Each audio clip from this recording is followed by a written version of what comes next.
Notice these two men in the gospel.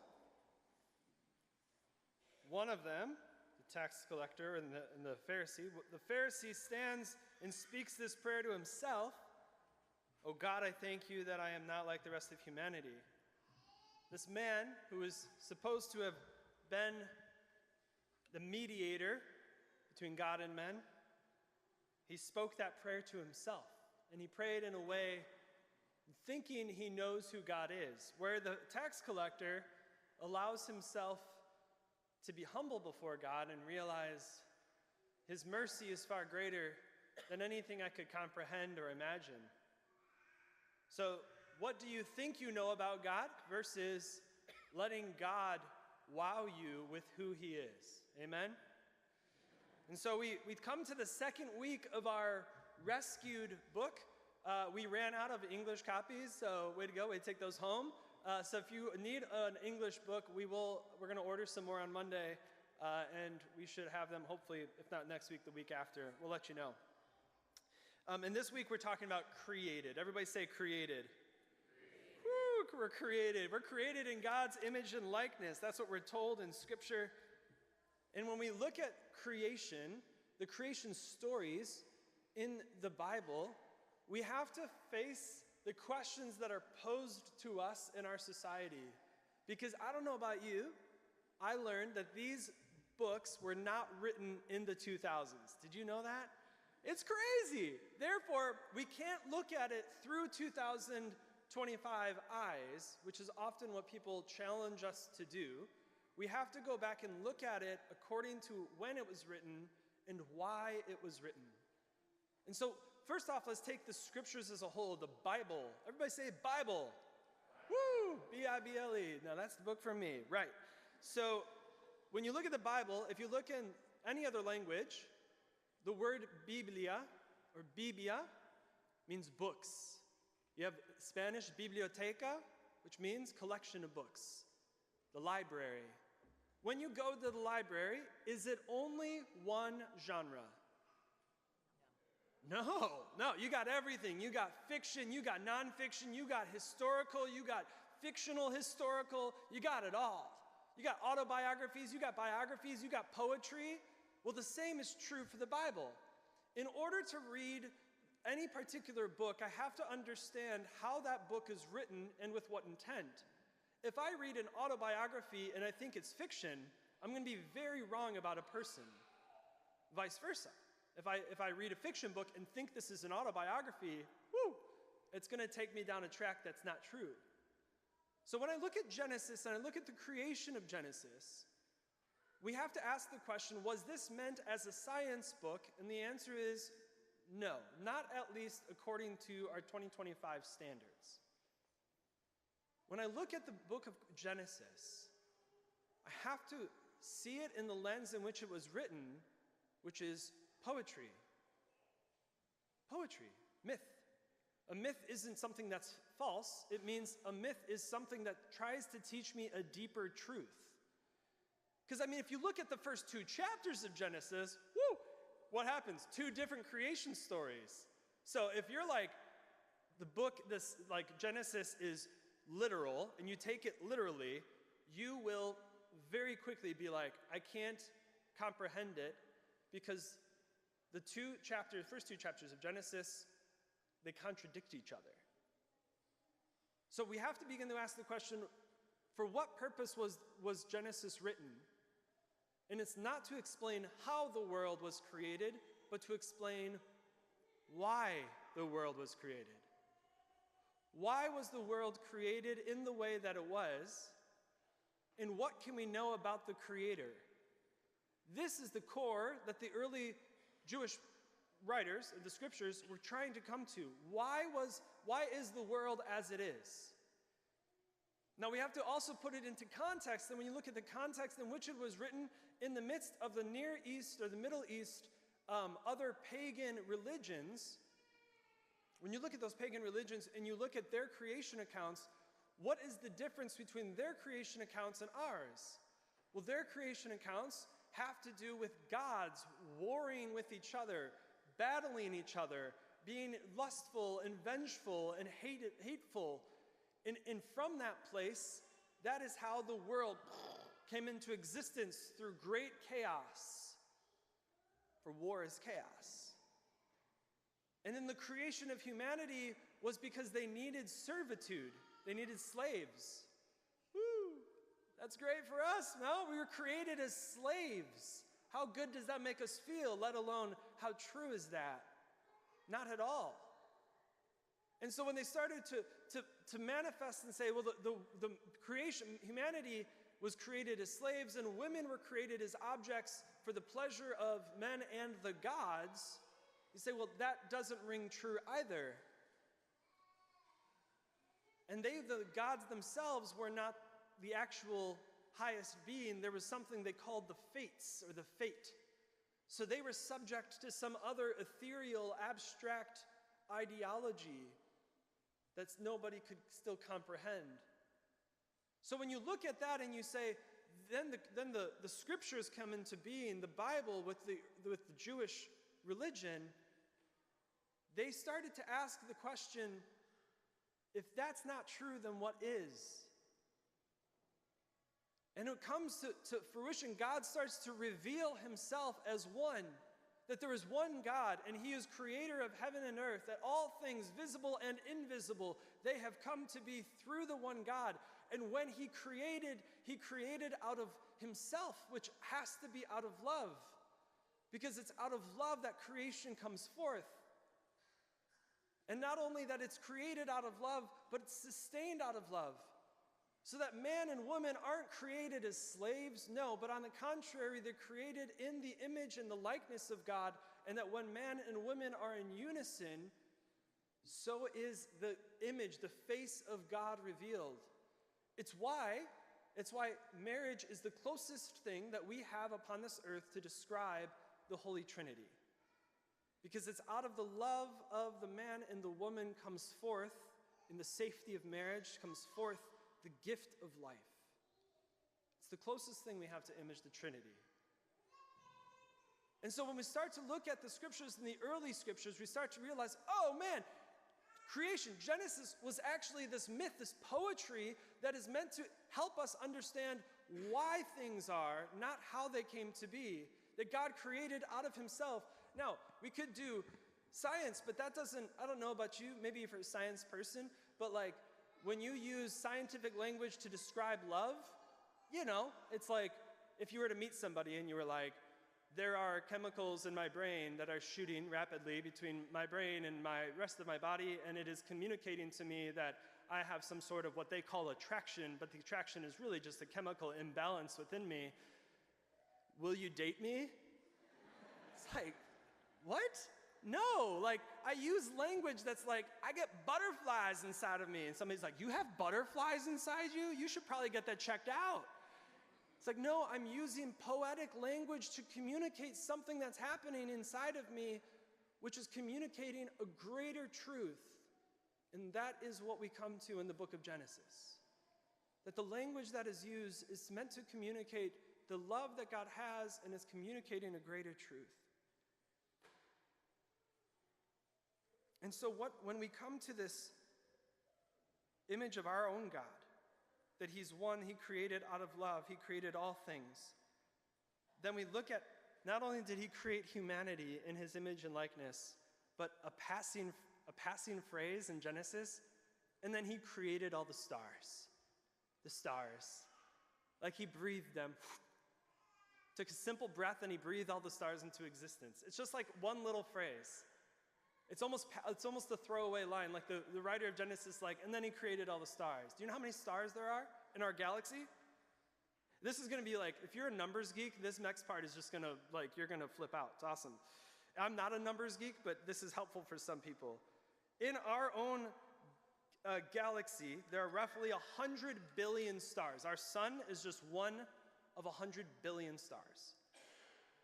In the universe, there are over about 100 billion galaxies. So there are 100 billion stars in each of the 100 billion galaxies. Whoo! Yeah, multiply that. I don't even know. Our universe is over 90 billion light years across, and it's constantly growing. Isn't that also crazy? Our universe is growing. Okay, so if you were to take all the stars in the entire universe, and you were to take them and make each of those stars as a grain of sand, and you say, how large would a sand castle be of the stars that are there? And the scientists have done the math, and they say it would be 35 miles long, 35 miles wide, and 35 miles high. So Father John, in the book, he talks about how he took that drive one day from his parish. He drove out 35 miles, all the while looking up, which is probably not safe. And he says, I went out 35 miles, looked up, and imagined what 35 miles high would be, and that's about the highest mountain in our world. And then he drove out 35 miles and drove back 35 miles. So 35 miles and that's all condensed. Every particle, every star would be every grain of sand. It's amazing. It's worthy of our awe, which is the grace that he invites us to pray for this week. Awe and wonder. Our sun, the sun that warms this world, could hold 960,000 Earths. Okay? 960,000 Earths. Now remember, it's just one sun out of however many billions. The largest star up until recently was titled the Canis Major, which had to have been a college student because it literally translates to big dog. Yeah? It's like if you discovered the biggest star, you're like, let's call it the big dog. Yeah? And so they name it, I think they discovered a larger one. But that star, which in the words of Lion King is a giant ball of burning gas, it could hold 7 quadrillion Earths. Our sun holds 960,000, which is less than a million, and the Canis Major holds 7 quadrillion Earths, which is, if you were to count to a million, it would take you 11 and a half days. If you count to a billion, it would take you 31 years. If you count to a trillion, it would take you 31,000 years, so get going. And if you count to 1 quadrillion, it would take you 31 million years. And our Earth goes into Canis Majore, 7 quadrillion times. So this is just to give you an expanse of the universe that we are in, so that when we look up at the stars and we see the Big Dipper and we're like, whoa, it's so cool. It's like, that is 7 stars out of the billions, quadrillions of stars that there are. And he made them all for you. You are the pinnacle of God's creation. Some people will say, when talking to the students, they'll be like, what about aliens? It's like, didn't he make them for them too? If aliens exist, sure. So 2 things. One, people will be like, do you believe in aliens? I don't care one way or the other, right? It doesn't affect my normal day-to-day. If there are, let's say there are aliens, my question isn't cool.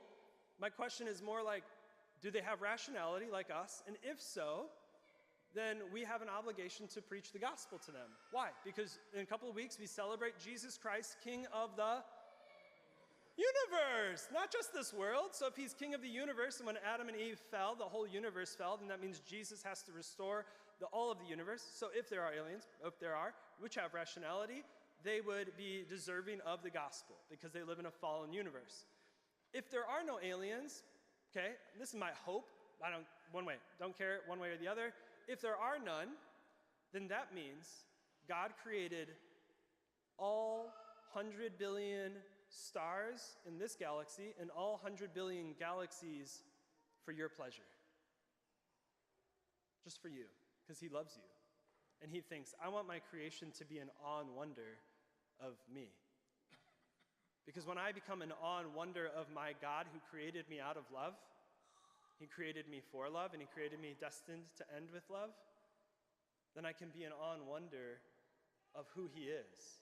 Which means I have to put my phone down, and I just have to look up at the stars and be in awe and wonder of how majestic he is.